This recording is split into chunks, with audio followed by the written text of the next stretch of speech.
एक नगर में भोला सेठ नाम का एक व्यापारी रहता था। वैसे तो एक समय उसकी गिनती नगर के सबसे अमीर व्यापारियों में की जाती थी, लेकिन अब वह सिर्फ नाम का ही सेठ रह गया था। उसका व्यापार बंद होने की कगार पर आ गया था। उसके ऊपर बहुत सारा कर्ज लग चुका था। उसके दिन बहुत ही गरीबी में बीत रहे थे और उसके इस हालत का कारण उसका स्वभाव था। वह एक बहुत ही शांत और भोला स्वभाव का व्यक्ति था। वह किसी की भी बातों पर बहुत ही आसानी से विश्वास कर लेता था, इसीलिए उसे मूर्ख बनाना बहुत ही आसान था। चालाकी तो उसके अंदर थी ही नहीं और उसके इस सरल स्वभाव का फायदा उठाकर ही लोगों ने उसे इस हालत में पहुंचा दिया था। उसके कुछ चालाक मित्र, रिश्तेदार और दूसरे व्यापारियों ने उसके खिलाफ षड्यंत्र रचे। अपनी बातों में बहलाकर उससे ऐसे ऐसे नए व्यापार करवाए जिसमें उसे सिर्फ नुकसान ही हुआ। भोला सेठ पहले तो इन सब चालाकियों को नहीं समझ पा रहा था, लेकिन अब जब वह कंगाल हो चुका था तब उसे अपनी गलतियों का एहसास हुआ। लोगों के द्वारा दिए गए धोखों का पता चला और जिन्हें वह अपना समझ रहा था उनकी सच्चाई का पता चला। अब भोला सेठ पूरे दिन अपने साथ हुए धोखों और अपनी इस हालत के बारे में सोचता रहता और खुद को कोसता रहता, जिससे अब उसके दिन बहुत ही तनाव और उदासी में बीतने लगे। घर में पत्नी से भी अक्सर झगड़े होते रहते। कर्ज वापस मांगने वालों की भीड़ रोज उसके घर में लगी रहती और वह उनसे मुंह छिपाता फिरता। एक दिन अपनी ऐसी हालत से परेशान होकर उसने आत्महत्या करने का निश्चय किया और आत्महत्या करने के लिए वह एक पहाड़ी की तरफ चल पड़ा। लेकिन रास्ते में उसे एक महात्मा का आश्रम दिखाई पड़ा। आश्रम में बहुत ही शांति और सुकून का माहौल था। सेठ ने देखा कि कुछ लोग महात्मा जी के सामने बैठे हुए हैं और एक एक कर उनसे अपनी समस्याओं का समाधान पूछ रहे हैं। यह देखकर सेठ के मन में भी उत्सुकता जागी। उसने आश्रम से बाहर निकल रहे एक व्यक्ति को रोककर महात्मा जी के विषय में पूछा। व्यक्ति ने सेठ से कहा, ये महात्मा अपनी बुद्धिमानी के लिए आसपास के सभी नगरों और गांवों में बहुत प्रसिद्ध हैं। ये अपनी बुद्धिमानी से लोगों की बड़ी बड़ी समस्याओं को आसानी से सुलझा देते हैं। ये लोगों की मन की बातों को जानने और उनके झूठ पकड़ने में माहिर हैं, क्योंकि इन्होंने मानव स्वभाव के विषय में गहराई से अध्ययन कर रखा है और उसे समझने में महारत हासिल कर रखी है। इनके लिए किसी से भी अपनी बात मनवा लेना चुटकियों का खेल है, इसीलिए इन्हें चालाक संत भी कहा जाता है। अगर तुम्हारी भी कोई समस्या है तो तुम उसका समाधान इनसे पूछ सकते हो।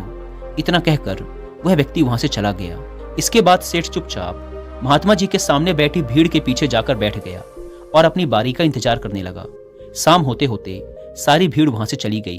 अंत में सेठ की बारी आई। सेठ ने महात्मा जी को प्रणाम किया और बहुत ही दुखी मन के साथ अपने साथ घटी सभी घटनाओं को कह सुनाया। महात्मा जी ने सेठ की बात पूरे ध्यान से सुनी और फिर शांत स्वर में उत्तर दिया। व्यक्ति को इतना भी भोला और सरल नहीं होना चाहिए कि वह हर किसी की बात पर भरोसा कर ले और दूसरों के कहने पर कुछ भी करना शुरू कर दे। व्यक्ति के अंदर थोड़ी सी समझदारी और चालाकी का होना बेहद आवश्यक है। चालाकी इसलिए नहीं ताकि वह दूसरों का फायदा उठा सके या उन्हें मूर्ख बना सके, बल्कि इसलिए ताकि वह दूसरे चालाक लोगों की चालाकी से खुद को बचा सके, खुद का नुकसान होने से बचा सके और दूसरे कमजोर लोगों की मदद कर सके। आज मैं तुम्हें सिखाऊंगा कि कैसे तुम लोगों से जो चाहते हो वो सब कुछ हासिल कर सकते हो। आज मैं तुम्हें कुछ ऐसे तरीके सिखाऊंगा जिनका उपयोग करके तुम लोगों और परिस्थितियों को अपने बस में कर सकते हो। साथ ही आज तुम ये भी जानोगे कि कैसे चालाक और धोखेबाज लोगों को पहचानना है और उनसे खुद को बचाना है। इस तरह से तुम एक सीधे साधे व्यक्ति से एक समझदार व्यक्ति बन सकते हो। लेकिन आज जो तरीके मैं तुम्हें बताने वाला हूँ उनका उपयोग किसी गलत काम के लिए मत करना, बल्कि खुद की और दूसरों की सुरक्षा व भलाई के लिए करना। तो अब मेरी बातों को ध्यान से सुनना। हम जिस दुनिया में रहते हैं वहाँ तुम्हें कुछ ऐसे चालाक लोग मिलेंगे जो खुद की जिंदगी चलाने के लिए भोले भाले लोगों का इस्तेमाल करते हैं। अब तुम्हें इन्हें पहचानना कैसे है? जो लोग बहुत ज़्यादा बातों को समझाते हैं तुम्हें उन पर ध्यान देना चाहिए, क्योंकि ये लोग भरोसे की कमी को पूरा करने के लिए बहुत ज़्यादा शब्दों का प्रयोग करते हैं। तुम्हें उन पर ध्यान देने की ज़रूरत है, क्योंकि वो लोग अपने झूठ से तुम्हें बेवकूफ़ बनाने की कोशिश कर रहे हैं। जो लोग एक ही चीज़ के बारे में बार बार बोलते हैं वो झूठे हो सकते हैं। ऐसे लोग बहुत से उदाहरण और जानकारी देते हैं ताकि तुम्हें उनकी बातों पर भरोसा हो सके। तुम जिस इंसान के साथ बात कर रहे हो उसका असली रंग जानने का तरीका है कि तुम उसकी बातों को दोबारा सुनो। फिर वो जिस तरह से अपनी कहानी सुनाएगा उससे तुम्हें पता चल जाएगा कि वह झूठा है कि नहीं। जब तुम उसे दोबारा सुनो तो इस बात पर ध्यान दो कि दोनों ही बार उसने तुम्हें एक ही कहानी सुनाई कि नहीं। दूसरी बात, जब तुम किसी ऐसे इंसान को जानते हो जो दूसरों से झूठ बोलता है तो उस पर कभी भी भरोसा मत करो, क्योंकि जो व्यक्ति दूसरों से झूठ बोलता है वो तुमसे भी जरूर झूठ बोलेगा। साथ ही तुम्हें उन लोगों से भी सावधान रहना चाहिए जो ये दावा करते हैं कि उनके पास पहले बहुत सारा पैसा था जो अब डूब गया है, जिससे ये पता चलता है कि जिस इंसान से तुम बात कर रहे हो वो जो कुछ बोल रहा है वो झूठ है। हाँ, हो सकता है कि कभी सच में उसके पास बहुत सारा पैसा रहा हो और अब वह दिवालिया हो गया है। इसीलिए समझदारी इसी बात में है कि ऐसे व्यक्ति से कभी भी पैसों को लेकर समझौता नहीं करना चाहिए। जो इंसान खुद ही पैसों को संभालने के बारे में कमजोर है, उससे पैसों के बारे में सलाह लेना अक्लमंदी नहीं है। तुम्हें नाकाबिल लोगों से भी सावधान रहने की जरूरत है, क्योंकि अगर कोई इतना काबिल नहीं है कि वह जरूरी बातों का ख्याल रख सके तो ऐसे लोग अपने व्यापार या काम को संभाल नहीं सकते। एक सच्चा समझदार व्यक्ति अपना ध्यान ज्यादा जरूरी समस्याओं की ओर रखता है, ना कि फालतू के कामों में। एक बात और कि जो इंसान हमेशा अपनी बात दोहराता है और बात बात पर वादे करता है, कस्में खाता है, वो झूठा होता है। इसीलिए ऐसे व्यक्ति का कभी भी भरोसा नहीं करना चाहिए। दूसरी बात, अगर तुम्हें लगता है कि किसी भी इंसान के साथ हमेशा अच्छा व्यवहार करके तुम्हें तुम्हारी इच्छा के अनुसार परिणाम मिलेगा तो तुम गलत हो। तुम्हें ये बात याद रखनी चाहिए कि लोगों को सिर्फ वही चाहिए होता है जिसे वो कभी हासिल नहीं कर पाए। तो अगर तुम्हें सामने वाले से अपना काम करवाना है तो उसे बार बार ये भरोसा दिलाओ कि तुम उसे वो चीज दिला सकते हो जिसे वो खुद हासिल नहीं कर पाया। इसे और असरदार बनाने के लिए तुम्हें 2 नियमों पर ध्यान देना चाहिए। पहला, जिस इंसान को तुम अपने काबू में करना चाहते हो उसे वो देना शुरू कर दो जो वो चाहता है। दूसरा, उस इंसान को तुम तब देखो जब वो तुम्हारे नियंत्रण में आ जाता है। देखो कि उसे कैसे तकलीफ पहुंचती है जब तुम उसे वो देना बंद कर देते हो जो वो चाहता है। जब भी तुम्हें लगे कि वो इंसान तुम्हें हल्के में लेने लगा है तो उससे वो चीज वापस ले लो जो तुमने उसे दी थी। ये चीज सामने वाले को एक कमी और खालीपन का एहसास करवाएगी, जिससे वो फिर से तुम्हारी बात मानने को तैयार हो जाए। जब कोई इंसान ऐसा बर्ताव करता है कि उसे सब कुछ मालूम है तो निश्चित तौर पर तुम एक ऐसे व्यक्ति से बात कर रहे हो जिसके पास दिमाग की कमी है। असलियत ये है कि जो व्यक्ति ये मानता है कि उसे कुछ नहीं पता, अंत में वही सबसे बुद्धिमान निकलता है और बाजी मार जाता है। अगर तुम्हें अपने आसपास के लोगों और परिस्थितियों का नियंत्रण अपने हाथ में लेना है तो नरम और विनम्र बनना ही सबसे अच्छा तरीका होता है। इससे ये दिखता है कि तुम लोगों से बहस या झगड़ा नहीं करना चाहते हो। अपने शरीर के हाव भाव को भी विनम्र रखो। लोगों को जब एक बार पता चल जाता है कि तुम बहुत कुछ जानते हो तो तुम्हारी सफलता या असफलता को तुम्हारे ही खिलाफ उपयोग किया जाएगा। तुम्हारी नाकामयाबी पर तुम्हारा अपमान किया जाएगा और तुम्हारी कामयाबी पर लोग तुमसे नफरत करना शुरू कर देंगे। और जब तुम लोगों के सामने ऐसे दिखाते हो कि तुम्हें सब कुछ पता है तो लोगों से अपनी बात मनवाने की तुम्हारी तरकीब असफल हो जाती है। लोग तुम पर उन्हें इस्तेमाल करने का आरोप लगा सकते हैं और वो तुम्हारी योजना के आगे बढ़ने से पहले ही तुम्हें मौका दिए बिना मना कर देंगे। हमारे नादान, अनजान व विनम्र बने रहने से लोगों को हम पर शक नहीं होता कि हम उनसे अपना काम निकलवा रहे हैं। जो व्यक्ति अपने इरादों और भावनाओं को छुपाने में जितना माहिर होगा वह उतनी ही आसानी से लोगों को अपने नियंत्रण में ले सकता है। जब लोगों को लगेगा कि तुम नरम हो और तुम्हारा झगड़ने का स्वभाव नहीं है तो वो आगे बढ़कर तुम्हारी मदद करना चाहेंगे और हो सकता है कि तुम्हें अपने बारे में वो जानकारी दे दें जिसका उपयोग तुम उन्हें काबू में करने के लिए कर सकते हो। और वो ये सारी जानकारी सिर्फ इसीलिए तुम्हें देंगे क्योंकि उन्हें भरोसा होगा कि तुम उनसे कभी नहीं लड़ोगे। वह व्यक्ति जो यह मानता है कि उसके अंदर सुधार की गुंजाइश है, उसके सफल होने की संभावना कई गुना बढ़ जाती है। इससे व्यक्ति के अंदर विनम्रता भी आती है क्योंकि उसे लगता है कि अभी उसे बहुत कुछ सीखना है। लेकिन जिस व्यक्ति को ये लगता है कि वह बहुत कुछ जानता है वह आसानी से बेवकूफ बन जाता है। साथ ही एक गृहस्थ व्यक्ति के रूप में तुम्हें इस बात पर भी ध्यान देना चाहिए कि तुम्हारा धन कहाँ जा रहा है और तुम तब तक अपने मेहनत से कमाए धन को खर्च मत करो जब तक तुम्हें वो चीज ना मिल जाए जो तुम उस धन के बदले लेना चाहते हो।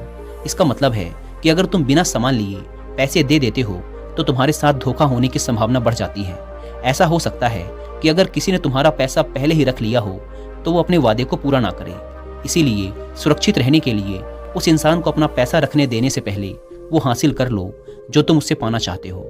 चौथी बात, लोगों से अपनी बात मनवाने का सबसे अच्छा तरीका ये जान लेना है कि तुम किसके दिमाग को बदल सकते हो और किसके नहीं। ये बात 100% सच है कि तुम तब तक किसी के दिमाग को अपने अनुसार नहीं चला सकते जब तक कि वो तुम्हें पसंद ना करता हो।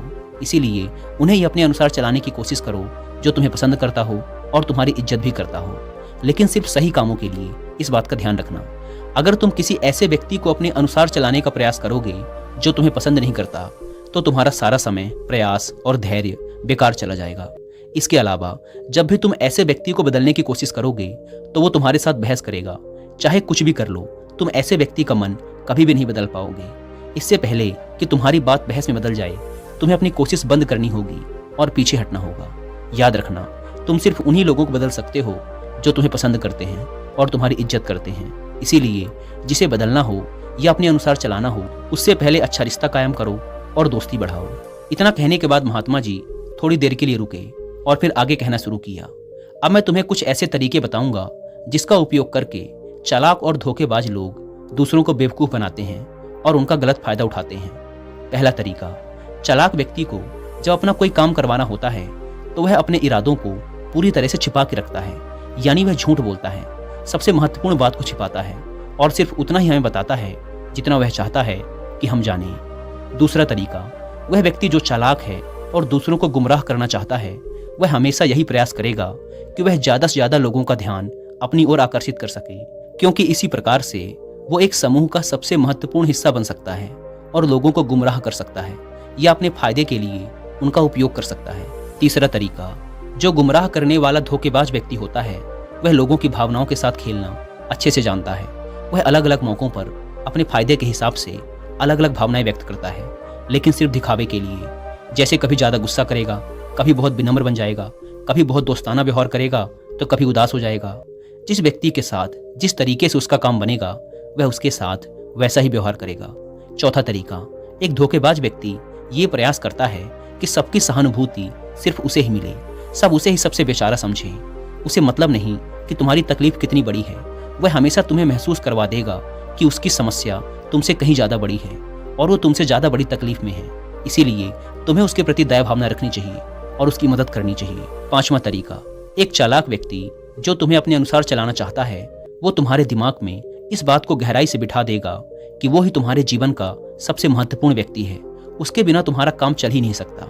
लेकिन असल में ऐसा नहीं होता, बस वो तुम्हें इस बात का विश्वास दिला देता है कि उसके बिना तुम्हारे जीवन की कल्पना ही नहीं की जा सकती। इस तरीके से तुम जितना उन पर निर्भर होते चले जाओगे, उतना उनका नियंत्रण तुम पर बढ़ता चला जाएगा और वो तुमसे अपना काम निकलवाते रहेंगे। छठा तरीका, चालाक व्यक्ति की हमेशा कोशिश होती है कि किसी भी बड़े काम का श्रेय सिर्फ उन्हें ही मिले, सिर्फ उनकी ही वाहवाही हो। काम कोई भी करे, लेकिन तालियां सिर्फ उनके लिए बजें। इससे वो ज़्यादा से ज़्यादा लोगों का ध्यान अपनी ओर खींचना चाहते हैं, ताकि वो ज़्यादा से ज़्यादा लोगों को अपनी बातों में फंसा सके। चालाक व्यक्ति अक्सर सबसे मुश्किल काम दूसरों को दे देते हैं और सबसे आसान काम अपने लिए रखते हैं, लेकिन सारे काम का श्रेय खुद लेने का प्रयास करते हैं। सातवां तरीका, एक धोखेबाज व्यक्ति दिखावा करेगा तुम्हारा सबसे अच्छा दोस्त बनने का। वो दिखाएगा कि उससे अच्छा तुम्हारा कोई दोस्त हो ही नहीं सकता।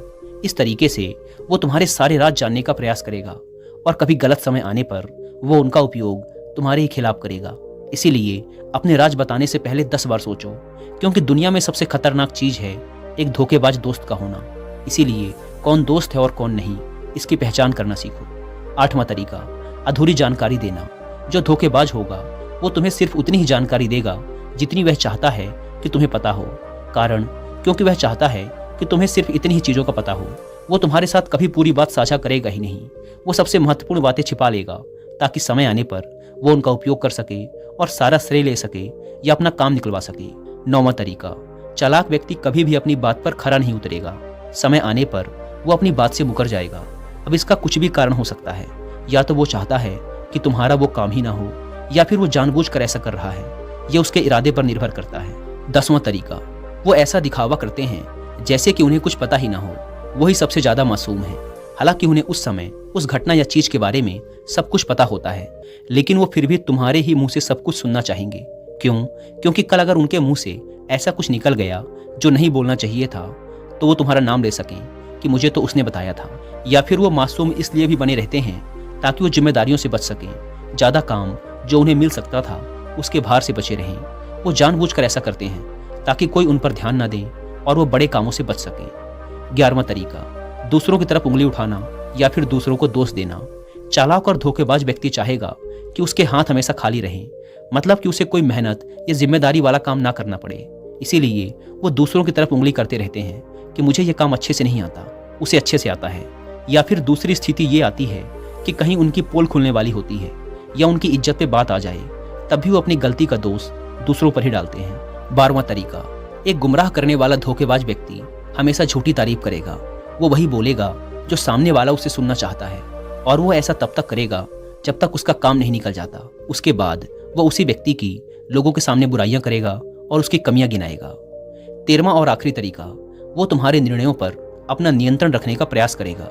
सबसे पहले एक धोखेबाज और चालाक व्यक्ति तुम्हारा सबसे अच्छा मित्र या हितैषी बनने का प्रयास करेगा।